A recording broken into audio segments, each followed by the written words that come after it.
Big round of applause for our main presenter today, Action Drone. Thank you. Sorry, I'm not really a podium guy. Thank you again for inviting me. Cindy, thank you for inviting me and letting me speak this morning. Normally I just talk about aerospace and things like that, but this crowd is totally different. And then I got an email from Cindy, try not to talk about business so much, make it about a holiday thing. And I'm like, okay. I'm gonna try to make aerospace a holiday thing. So last night I couldn't really sleep because I had to figure out how I can talk about drones and make it a holiday. But it's okay, I'll figure it out. I mean, then they asked me, what are you gonna talk about today? I was like, I don't know, I'll figure it out when I get up there. So what I will do is actually talk about my story, because my story probably reflects on a lot of people in regards to their lives, right? So I'm a typical graduate of SDSU, right? I have a lot of student loan debts, yay! And then basically after I graduated, there was a thing where you kind of like, in my generation, we kind of want to look good to our parents and, look successful, drive the nice car, dress well, find a nice job, and kind of that was the dream, right? And so when I got out, my degree is in industrial organization or psychology, and basically it was like, hey, what am I going to do with that? So I ended up taking a banking job, and I worked for Wells Fargo, and basically I did credit management and all that stuff. So I actually ended up learning a lot of stuff about banking and credit, and then I looked at my credit and I'm like, how did I get this job? But it helped me clear my credit away, because banking really taught me finance and all that stuff. But I got on and, I started thinking, hey, I need to make more money. And then subprime loans came. And then I ended up working for Equifirst. And it was a European bank that did wholesale banking here in San Diego. So I did that for 6 years. I was happy the first 2 years until the stress came on and policies changed. We were giving out credit that should have not been given out. And we were giving out, I started seeing the negative aspect of it because I saw my clients go bankrupt because of the loan I gave. And so before the crash, I was actually at a point where I just needed to quit. And so I really ended up really contemplating, because am I really ready to lose the money I'm making, the car I'm driving, the nice apartment that I'm living in? And at some point, I had no choice. I actually ended up quitting before the crash, but no matter what, I would have had to quit anyways, right? And so my lesson there was that there was really a point in my life where I wasn't happy, and I've never really felt that before, right? And so when I quit that job, which was the worst time, because I just, I was about to get married, and I was like, okay, we'll spend like this much money. It was like, oh, I'm broke, and I was like, we're so screwed.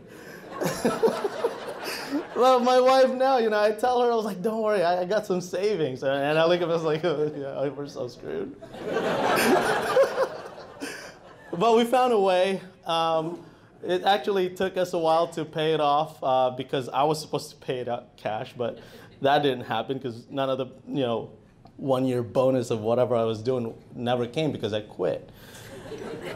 So lesson learned, I was like, all right, being broke's not so bad if you learn how to eat, less, stop buying. I was so used to buying $50 lunches, and then that stopped, and you're like, holy crap, McDonald's is good. So that became kind of like a staple for me, and I had to learn how to live very, very thin and very kind of minimized. I minimized my life, and from there on, I started experimenting. I was like, hey, what would really make me happy? What would make me happy?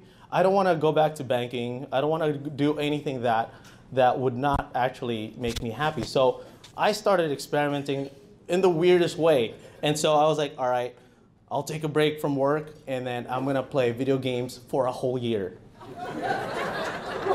So I played video games for a whole year. I calculated how many hours I played. I put 6,000 hours on Street Fighter.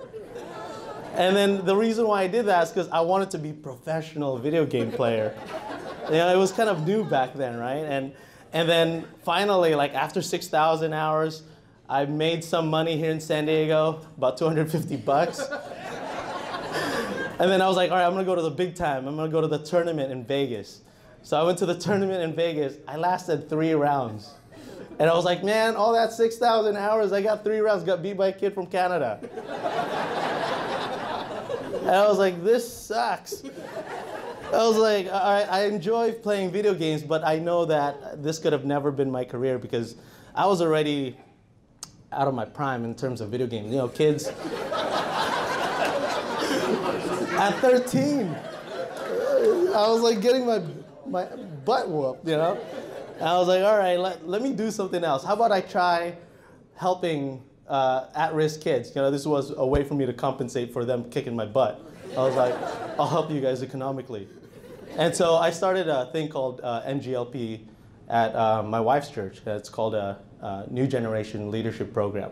And I did that to actually, I saw like at-risk kids that had no interest in actually going to college or doing something else or kind of like further what they want to do in life because they didn't really have the opportunity to see the world.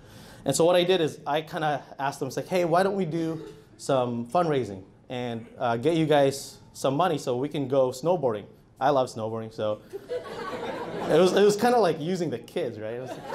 But not really. So what we did was we started doing like video game tournaments, car wash, and then we started doing talent shows, and it started getting packed. And I was like, holy crap, we're making money. We're going to get taxed. And so we hid under the church's tax thing. So that was cool. And then we took the kids to San Francisco. We took the kids to Mammoth. I wanted to take them around the world, but after about 1.5 years or almost 2 years, I was like really getting broke. I was like, all my savings are gone. I was like, I can't survive off this. And so what ended up happening was interning for waste management. And they had this company called 1-800-PACK-RAT. And they didn't really know what to do with it. And I'm like a recent MBA graduate by then. And then basically I wanted to prove myself that I know how to handle business. And so I interned for them. My salary wasn't that bad. Actually, they gave me a car allowance, food allowance, and gas allowance, and a car, which is kind of like double dipping. But it's all good, because then I would never be able to use all of it anyways. And like my seniors, they didn't really understand the internet then, and I did. And I was obsessed with the internet and all that stuff. So I learned website, internet marketing, and all that stuff. So my counterparts, I was the West Coast dude, and there was some Midwest people and then the East Coast people. And we were budgeted like $10 million or something like that per year to market and business develop. Well, I only spent like, I don't know, on marketing like 30 grand because the internet was so cheap back then. And I made the company a lot of money. So within 6 months, my contract was 2 years. Within 6 months, I ended up finishing my job. And so I was like, crap, I got like 2 more years to go and I got nothing to do. And so obviously I still had NGLP, so I would take those kids out for food and we'd go to PF Chang's and I'm like, and then PF Chang's would look at me and was like, what is this? I was like, oh, it's my friends, and they're like kids, you know, because I had to spend the money, you know that what they say, you don't spend it, you lose it. So every month I had to spend the money to take them to PF Chang's or go to Lolita's, get like 50 carne asada fries. But you know, for me, that was like my first time actually understanding what giving was about, right? Because I didn't know, actually, in fact, that wasn't my plan. My plan wasn't to give or anything. It was an accident that I figured out that giving actually made me happy. And so by that time, I was like, okay, that worked out. You know, some of the kids actually, one is a Hollywood actor, the other one is an engineer, and a bunch of them are doing something. One's an entrepreneur, which is kind of cool. I was like, dude, are you making more money than me? Because then you should have taught me something. But I'm really proud of them now. And you know, they keep saying that I should go and try it again, but I was like, no, because you guys already figured it out. You guys learned it. You guys need to do what you guys learned and pass it on to the next generation. And so I hope they do, but for me, I moved on, and basically, I ended up, the waste management people, or the VP was like, hey, can you write something so that you can figure out like what we want to do with 1-800-PACK-RAT, waste management. But they asked me to move to Boston to actually work for them, and I said no, because, I mean, how do you leave San Diego? I was like, what, move to Boston? I came from the East Coast. You know how cold it is over there? And then, you know, I live in San Diego. It's always sunny and warm. So I forfeited that job, and I said, no, I can't. And then I actually had to write a business plan, because the West Coast really worked. Midwest didn't really work, and so did the East Coast. So I had to create a business plan to actually make them profitable so that they can sell it. Well, part of the business plan was for me to get fired. And so I basically laid off myself and gave myself a bonus to, you know, I can't remember what it's called, but it's like when you get laid off, you get some severance pay. There you go. So that severance pay was really nice, right? And I was like, I'm smart. I got a severance pay. And then by this time, I figured out what I wanted to do. I was like, all right, I have to find a hobby, right? And then I have to find a job that actually is the easiest thing, because I couldn't figure out a job that would really make me happy, right? Yeah, I didn't really understand it yet.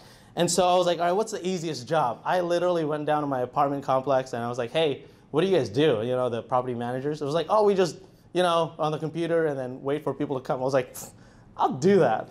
So I applied for the job somewhere and actually got the job, and it was so easy. It was too easy for me. And I actually started getting bored.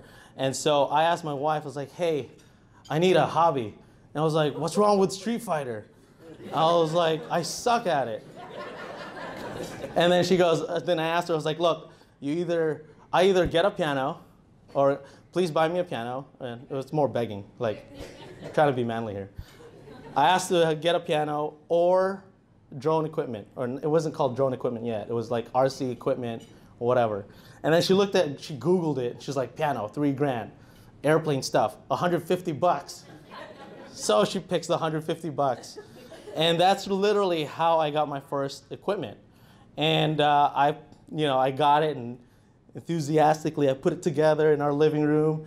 And my first flight, and I couldn't wait. I was like, it was stormy. For some reason, San Diego never storms. That day, it was blowing wind. I throw it, and it went straight to the ground and just exploded in pieces. I was like, this sucks. But then I realized foam, you could glue them together, right? And so I glued them together. It looked so pathetic looking, and I was like, oh, it's Frankenstein. So next thing you know, it was like Otay Ranch area. It was not developed yet. And so I was using the field back all the way in the back, and basically I started learning how to fly it. And a GoPro one started coming out, and I was like, oh, dude, I want to put this GoPro on this airplane and make some videos on YouTube. So I put it on my first airplane, and I was like, it was in the mountains, and people were like giving me likes. I was like, all right, people like it, and they're like, hey, can I buy one from you? And started people asking me to buy stuff, and I was like, oh, no, it's not for sale, man. It's it's one of a kind. And then I tried to, even though it wasn't one of a kind, and then I tried to fly it at Imperial Beach. And this Border Patrol guy was there, must have been looking at me. He was like, what an idiot. And so I started flying this airplane, went straight to the water. And this is before I understand what radio frequency. You gotta remember, I have a psychology degree. So I have no engineering background or whatsoever. So this GoPro, or this airplane, went straight to the beach. And I'm like, man, it's 7:30 in the morning. That water is probably like 50 degrees. I jump in there anyways, and I'm like flapping around looking for my GoPro. Finally, I found it. And that was really, my first taste of the drone industry was a lot of failures, but I didn't give up. I really enjoyed it. And next thing you know, I had people actually really offering me money.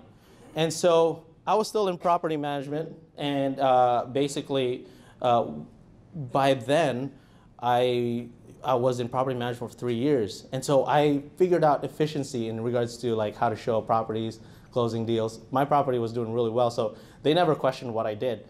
And so I started designing stuff, at work, right? It's so bad. And so people would be like, oh, what are you doing? I was like, drawing a spider. Like, you know, I was just, you know, my artwork. But it was actually started designing frames and drones and stuff like that. And so after that, I ended up, you know, my wife was like, why don't you just start a business? People are asking you to buy it. I was like, what are we gonna do? We still got the wedding debt, you know? And then she goes, go get a credit card at American Express. I was like, all right, dude, American Express application comes in. The credit card came in with a $3,000 credit. And I was like, all right, I'm gonna use all of it. And then I'm literally shaking, like, press enter to buy materials. And then my wife goes, clink. I was like, no return, all right, that's how it is. But we, luckily enough, we actually, out of the $3,000, we were able to make 5 frames. And out of the 5 frames, we sold all of them in less than a week. And so the $3,000 became a $20,000 like pocket change on my end. And that's how the company started, right? And then so what we ended up doing was like, for a whole year, I was working 9 to 6, and it was really hard because then from 6, actually at lunch, I'd go home because I was really close to where I work, 3-minute drive. At lunch, I'd go home and actually take a nap on my wife's office floor and then not eat lunch. And then when I get home at 6:15, I'd go straight to my office to actually build the drones. And my wife would bring me a bowl of cereal or whatever that's easy to, yeah. I mean, now we don't do that. We don't make drones and food, right? Okay, just be clear. And then you know, I was doing that, and my customers were, you know, just ordinary people. My first customer was a professor from Brazil. He was using it for archaeology. I had no idea how do you use a drone for archaeology. Then he showed me, and you know, he sent me reports. I was like, that's cool, man. And so then I started realizing how much drones can actually be used for different things. And so because I took my time, 9 to 6, and then go home and build drones from 6:15 to actually, like, I always time myself 3 a.m. was my cutoff point. And then I'd wake up again, do the same thing. And I did that for about a year. But then on the weekends, which was, my weekend was Tuesday, Wednesday, because property management, you have to work Saturday and Sunday.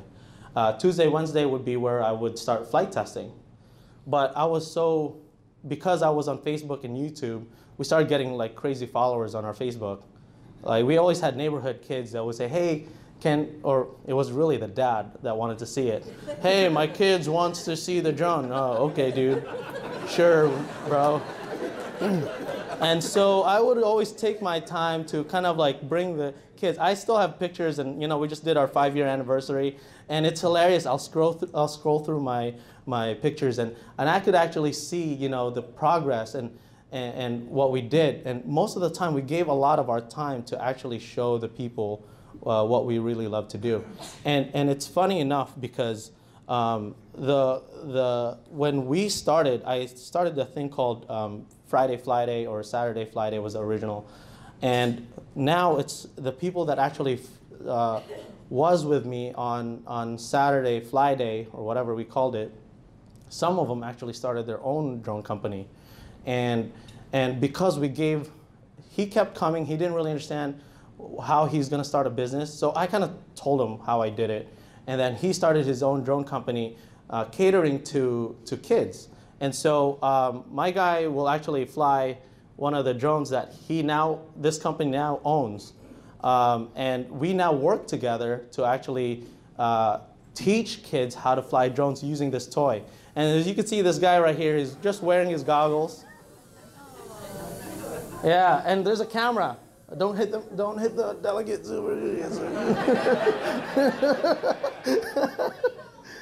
Yeah, and so he's flying it, basically using the goggles. He's got a VR system on it. And this is just kind of like to, you know, get the kids started. Thank you, Carlo. And so as you can see, you know, when we gave our time to actually work with people, we started getting a lot of benefits from it. And so the same person that I took my time to actually show the drone industry also now helped me navigate globally, because I didn't know this, but he was connected globally. And so my little time of giving became a big benefit for my company. And so I started understanding this, that giving really started giving me more stuff, right? And I didn't want to be a taker, so I started becoming embarrassed just getting a lot of stuff. So I started to give more. And so I'm at a point where I was like, hey, I need to find a way so you know, I could share my success to other companies and share what I can do to other companies. So last year, I started a group called San Diego Industrial Drone Consortium.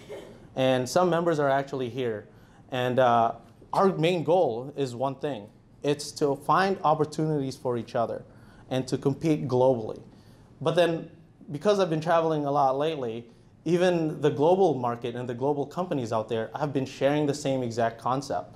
And now we work together, not as a competitor, but to actually compete to make the drone industry be successful, because we're kind of struggling in terms of the small UAS industry. A lot of companies are still hesitant to accept our technology as part of their way of work. And so a lot of us are now working together to make sure that we help people understand exactly how drone works. It's worked out so far. You know, right now our company works with GE, Siemens, Army, the Navy. We now have contracts with SDSU, and the County of San Diego is our recent one. And it's been really nice, you know, from just a hobby to now doing what we do. And I still really, really enjoy it. It's now a little bit more technical, and so I'm very hands-off now on the design. It's way out of my league. Engineers start talking, and I'm like gibberish. I'm like, I don't know what you guys are talking about. But I still help solve the problems, because most of the time it's just what it is, solving the problems. And so we made giving as part of our strategy. I mean, we love what we do, and that's part of the formula, but giving is part of the strategy. And really, it's similar concept to nature, right? It's like, if you look at a tree, it's got roots. So imagine around your table, you're the centerpiece of that table, and everyone around you is a root. And everyone can do this. And basically, your goal is to make your roots strong. So my goal is, whoever I'm surrounded with in terms of companies, I find ways to make sure that they succeed, that I have to give them a chance and ability to succeed. That way, if someone fails, we find a way to support each other. If I fail, it's harder for me to actually go down, because my roots are so stable. And so that's really where the concept of our giving ability comes from. And it's really working out for us. And so in the spirit of the holiday season, you know, I do hope I can share to you exactly what we do, which is really just the ability to give and share, and not just be a taker. And obviously, you have to be mindful too. I mean, let's not forget, there's going to be companies or people out there that are just takers. And I really eliminate that out of my circle. And so the group that we have, SDIDC, it's an amazing group. And we literally just started working, and now we've got contracts that are actually out there in the global market. And now we can compete against other companies that are much, much bigger than us. So hopefully you guys can get stuff from what I just said. And I'm glad I was able to share it with you. So Merry Christmas and Happy Holidays.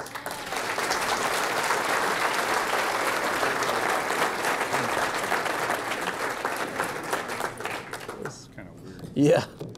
I can't figure this out. I can figure out drones, but not this. Yeah, I'll just give it to you. Okay. All right. Thanks, Doug. Thanks, Daryl. Another round of applause for Daryl.